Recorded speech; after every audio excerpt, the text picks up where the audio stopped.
So to conclude this section, we're going to look at the graphs of linear and constant functions.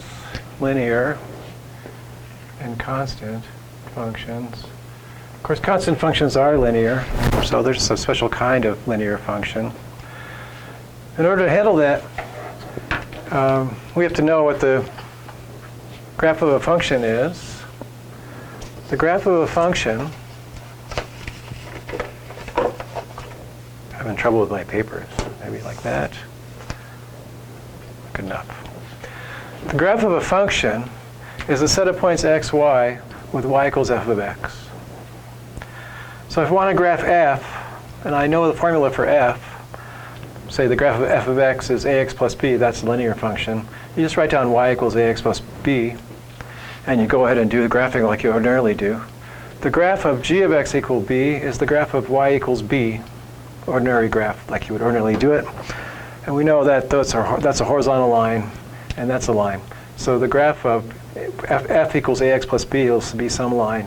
And the graph of g equal to b will be a horizontal line. Just to see how that goes, here's an example function here, minus 1 half x plus 5 halves. So we're going to graph y equals minus 1 half x plus 5 halves. I will use the intercepts because I feel like it. How about that? So we'll find some points on the graph. X is 0. Y is 5 halves. So that's here. And then we have to solve, if we want y to be 0 here, I need this plus this equal to 0. So this first part here has to be equal to minus 5 halves. So we can just read off x is 5 makes that work, like that. I've done my job. X is 5, y is 0, like that. If I want to be more careful, I could pick an intermediate number. Let's try putting x equal to 3. When x is 3, I get minus 3 halves here, plus 5 halves there, and minus 3 halves plus 5 halves is 2 halves, which is 1. Okay, so 1. So here at 3, the height is 1. Does that make sense? Over 2 up 1, over 2 up another 1, and over 1 up a half. I guess it does. There we go. So that's the graph of f of x is minus 1 half x plus 5 halves.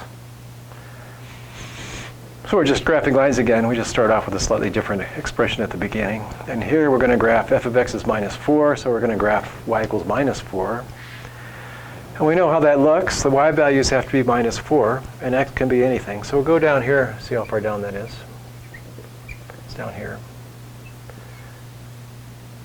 Yeah. So x can be anything, y is minus 4, so that's sketching it out. I'll just draw it in. Nice squeaky horizontal line. So that's going to happen anytime your function is constant.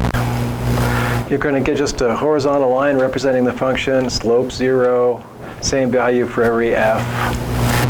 And upstairs, if the function is a linear function ax plus b and a isn't 0, like it is down here for y equals b, then we could use the old-fashioned methods of graphing lines, intercepts, or slope, point-slope form. Pick your favorite way. It's the same process. It's called a function, but the graph is just drawing the graph of a line. So that brings us to the end of the chapter. Hope you're having fun so far. On one of these slides, I'm going to open this room up and let you see exactly what's going on behind the scenes.